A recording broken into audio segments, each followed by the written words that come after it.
পাবদা মাছ আমরা অনেকভাবে রান্না করে থাকি, কিন্তু এটা একদমই অন্যভাবে রান্না করছি পয়লা বৈশাখ স্পেশালের জন্য। প্রথমে আমি একখানা মিডিয়াম সাইজের পেঁয়াজ কুচি করে নিয়েছি, আর এখানে নিয়ে নিয়েছি বড় বড় সাইজের 4টে রসুন, আর স্বাদ মতন ঝালের জন্য 4-5টা কাঁচা লঙ্কা। এটার একটা মিহি পেস্ট বানিয়ে নেব।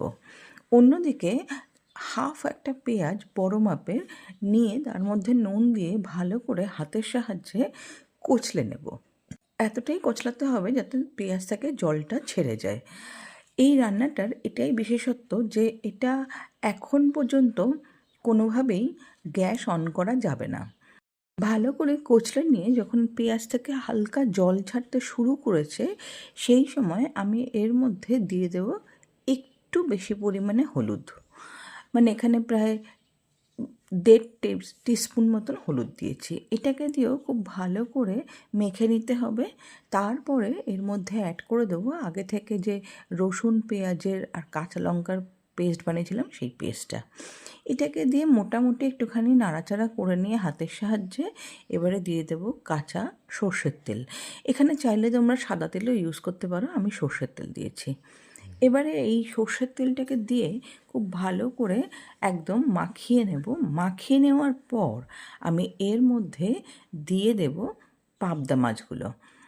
পাবদা মাছগুলো আমি আগে থেকে অল্প একটু নুন আর হলুদ মাখিয়ে রেখেছিলাম, সেইটাকে এখানে অ্যাড করে দিচ্ছি একে একে। এইটাকে বাংলাদেশের বিক্রমপুরের একটা স্পেশাল রান্না, যার নাম পানি কলা বা পানি খোলা। এটা বেসিক্যালি করে হচ্ছে ইলিশ মাছের দিয়ে, কিন্তু এটা আমি পাবদা মাছ দিয়ে করছি। অসাধারণ লাগে খেতে। যদি না বানিয়ে খাও তাহলে কিন্তু অবশ্যই তোমরা বুঝতে পারবে না।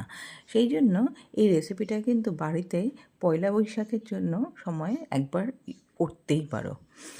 এরপরে যখন মাছগুলো সমস্ত কিছু মাখানো হয়ে গেল মশলার সাথে, তারপরে আমি কিন্তু এখানে একটুখানি জল অ্যাড করে দিয়েছি।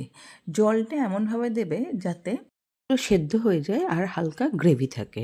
এবারে আমি হাই ফ্লেমে ভালো করে ফুটিয়ে নিয়ে তারপরে এটাকে লো ফ্লেমে করে 15-20 মিনিটের জন্য রান্না করে নিয়েছিলাম। তারপরে এর মধ্যে কাঁচা লঙ্কা দিয়েছি, আর মাছের যাতে কাঁচা গন্ধটা না থাকে সেই জন্য আমি পাতিলেবুর স্লাইস দিয়েছি। তোমরা চাইলে গন্ধলেবুর স্লাইস বা গন্ধলেবুর পাতাও ইউজ করতে পারো।